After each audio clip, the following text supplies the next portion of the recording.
Hey, what's up, everybody? Happy New Year. We have taken a few weeks off due to the close of the annual year of 2018, but man, we are back, 2019.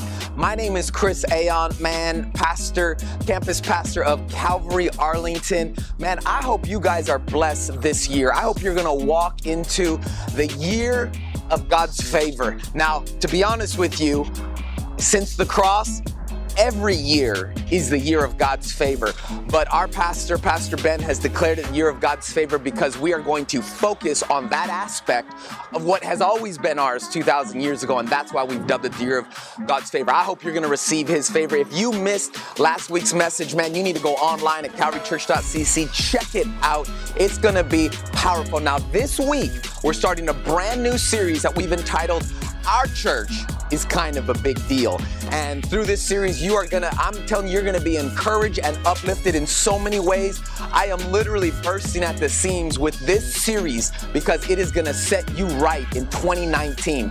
Here's one of the concepts that I wanted to share with you today that we're gonna be addressing in this series. It's this idea of the rebellious flesh. In fact, me saying that, everybody knows what that means. When I talk about flesh, I'm talking about kind of the carnal actions, you know, the idolatry, the adultery, the murder, the stealing. It's the rebellious flesh, and everybody kind of knows what that is. You know when you do something wrong, that's the rebellious flesh.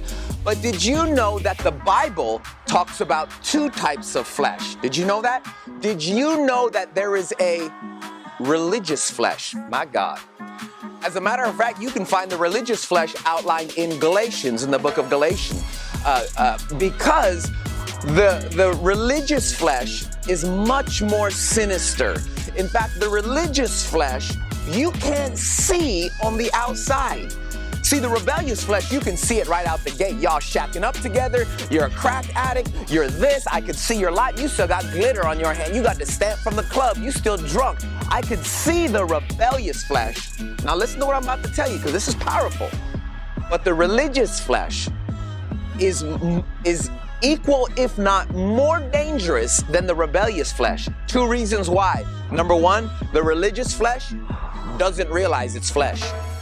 They still think they're all right with God. They think their good works got them figured. They think my works, because I go to church and because I can keep racism in my heart. Oh, dude. See, the religious flesh is an attitude of the heart. See, Jesus addressed this when he was giving the Sermon on the Mount, when he said, you say not to commit murder. I say if you hate in your heart. Jesus saying on the outside, you're saying this is bad. What Jesus is saying, on the inside, if you even get angry at your brother, it's like you committed murder already. See, what Jesus was dealing with was the religious flesh. It's the attitude of the heart. You could go to church, you can give, and then you can go home and throw on a Ku Klux Klan outfit because you got hate in your heart. Y'all hear me?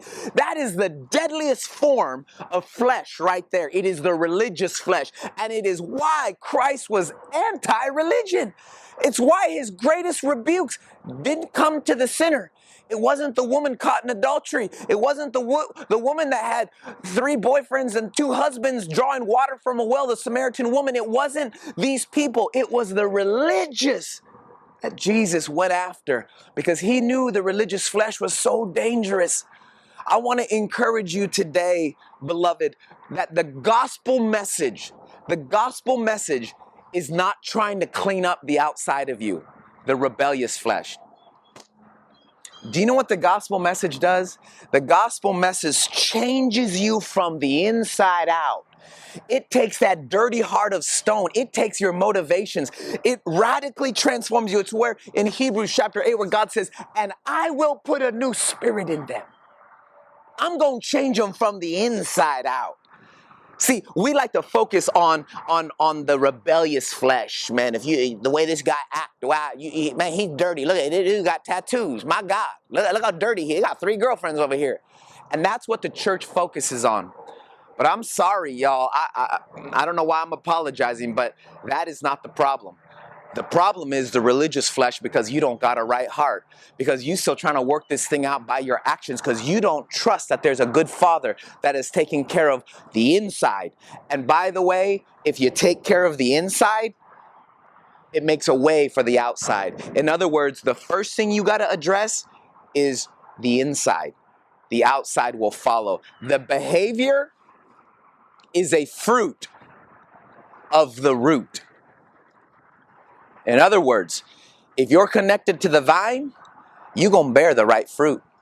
John 15:5, he said, I'm the vine, you're the branches. If any man connects or remains in me, if anyone stays connected to the root, he will bear much what? Good fruit. And by the way, you're not producing that fruit, you're bearing it. What do? Abide. Hey, branch, what are you doing? Just abiding in the vine. Listen, God is stop focusing in 2019. Don't try to write a list of things that's going to change your behavior. I got to change. You know what you do? You focus on Christ.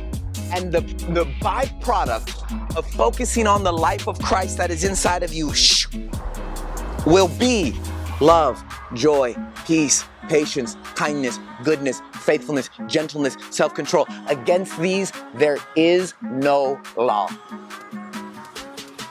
My God, listen, this year I want to free you to live the life that Christ called you to live. Stop trying to white knuckle this thing and figure it out. Your job is not to overcome sin.